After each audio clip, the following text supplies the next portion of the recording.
It's exam week. You've spent all semester watching Netflix and scrolling through social media, and now your final exam is just a few short days away. Or maybe worse, it's tomorrow. Although this isn't an ideal position to be in, there's still a lot that you can do in this short time to be successful on exam day. Here's how to cram for your exams effectively. Dr. Jubal, medschoolinsiders.com. If you've been procrastinating all semester, there will be a lot of information to cover and not a lot of time to do it. As such, coming up with a plan to tackle the content before you start studying is crucial. When preparing for a big exam, it can feel like every little detail is important, but this is far from the truth. Most classes follow the 80-20 rule, meaning that 80% of the material you're tested on comes from only 20% of the content. Not all information is created equal. To be efficient with your cramming, you need to focus the bulk of your time learning high-yield information and limit the amount of time spent on lower-yield information. If you try to learn everything in a short amount of time, you're only setting yourself up for failure. To determine what information is high yield, start by looking at any study materials or resources that your teacher has provided. Study guides, practice questions, or previous exams can be a great place to start when determining what information you need to know and what information is less important. Next, review your notes and see what information your instructors focused on most during class. Look for clues like bolded or italicized terms or diagrams. If you didn't take detailed notes during your lectures, consider asking a classmate or colleague to see what topics they recommend prioritizing. Lastly, consider asking your professor. Although this can be intimidating for some students, most teachers want to see their students succeed and are more than happy to provide guidance to students who put in the effort to reach out. Once you've determined the highest yield topics, consider your familiarity with each one and use it to guide how much time you spend on each section. If you know a topic well, allocate less time to it. On the other hand, if you know that you struggle with a particular topic, allocate more time to it. Although it may be tempting to spend a lot of time creating a study schedule, remember that you're already limited on study time. You don't want to spend so much time planning out how you'll study that it starts cutting into your study time. That being said, spending 15 to 20 minutes planning out what topics you need to cover and how much time you'll allocate to them can be incredibly valuable. Once you have your plan, the next step is to choose your study strategies. How you study is often just as important as what you study, so you need to focus on techniques that maximize your retention. Most students, even when cramming, spend too much time using passive learning techniques. This includes rewatching lectures and reading through lecture notes or textbooks. If you followed this channel for a while, you'll know that passive study strategies are the worst bang for your buck when it comes to study techniques. In fact, research shows that rereading material does not significantly improve test day performance compared to reading the same material only once. Instead, you want to prioritize active study techniques such as flashcards, practice questions, the Feynman technique, and more. We have an entire playlist covering the most effective study strategies linked in the description. Although switching from any kind of passive studying to any kind of active studying is likely to yield positive results,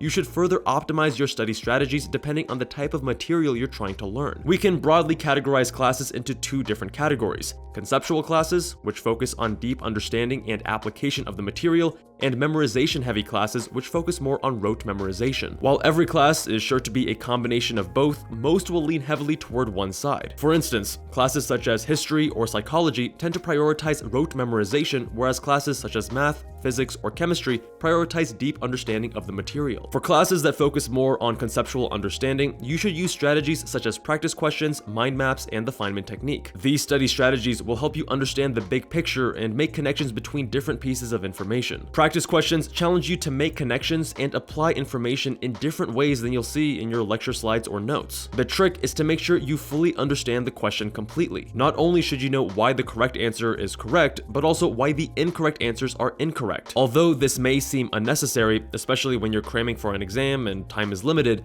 going through practice questions in this way will help you understand the material more quickly and completely. Next, mind maps are great for conceptual classes as they help make connections between concepts. When students have large amounts of information to study, sometimes they miss the forest for the trees. They focus so much on learning the minute details that they fail to see the bigger picture. Mind maps help organize all these seemingly unrelated details and give you a broad overview of a topic. This, in turn, helps you understand the information more deeply. Lastly, the Feynman technique is great for breaking down complex topics into simpler, more digestible parts. When you force yourself to explain something in your own words using simple language, it makes the material much more digestible. For topics that focus more on rote memorization, you'll need to employ a different approach. The most effective strategy for rote memorization is flashcards. You can create flashcards during your first pass through the information, and then use the flashcards to reinforce that information for subsequent frequent exposures. That being said, you'll have to weigh the benefits of spending time creating flashcards against how long you have to study. If you spend all of your allotted study time creating flashcards, you may not have time to use them. Another approach is to make a summary page containing only the most important information from your lectures. The goal is to distill the most information into the least amount of text possible, then use that summary sheet as a form of active recall. We discussed this strategy in detail in our How to Take Notes video, link in the description. Lastly, there's the memory palace technique, otherwise known as the method of loci technique. This particular technique pairs well with the summary page method and involves envisioning a familiar location, such as your home, and associating information you want to memorize with distinct features within that familiar location. This is a common strategy used by memory athletes, allowing them to accomplish incredible feats of memory. It can be an incredibly powerful tool if you learn to utilize it well. We have an entire video discussing the memory palace technique in greater detail, link in the description. Once you've determined which study techniques are best suited for the material that you're studying, all that's left to do is to start studying. That being said, there are some additional factors you should keep in mind. Although it can be tempting to grind out hours upon hours of studying, this is not the most efficient approach. Believe it or not, taking breaks is still an important part of cramming. If you try to study relentlessly for hours, you're bound to burn out and become less effective. Instead, if you take strategic breaks, you'll be able to maintain much higher levels of focus and efficiency for much longer periods of time. When cramming, your brain needs time to process all of the information coming in. In one animal study, researchers found that mice who took spaced breaks between tasks improved the part of the brain responsible for memory. In another human study, researchers found that taking short breaks can help boost your overall performance and well-being. That being said, taking breaks whenever you feel like it is a poor approach. Doing so will often lead you to take breaks either too early or too late. For your breaks to be most effective, you need to plan them out ahead of time. One approach is the Pomodoro method, which breaks down your studying into timed intervals. The idea is that you work for 25 minutes followed by a 5-minute break, and then repeat this process for a total of 4 cycles before taking a longer 20-minute break. The frequent breaks help ensure that you're always fresh and focused. To learn more, check out our comprehensive overview of the Pomodoro technique or 5 mistakes to avoid when using the Pomodoro technique. Another important consideration is how you spend your breaks. Instead of scrolling through social media, use your breaks as an opportunity to get away from your desk and move around. Grab a snack, use the restroom, walk around, or even take a nap. Research has shown that both napping and exercise have positive effects on memory, attention, and understanding. If you want to maximize your efficiency when cramming, taking frequent and productive breaks is a must. Lastly, don't neglect your sleep. Although it may be tempting to pull an all-nighter to get in extra study time, it's often not worth it. Getting a good night's sleep is crucial for memory consolidation, and acute sleep deprivation has been shown to negatively impact cognitive performance. Research shows that all-nighters can lead to as much cognitive impairment as being intoxicated,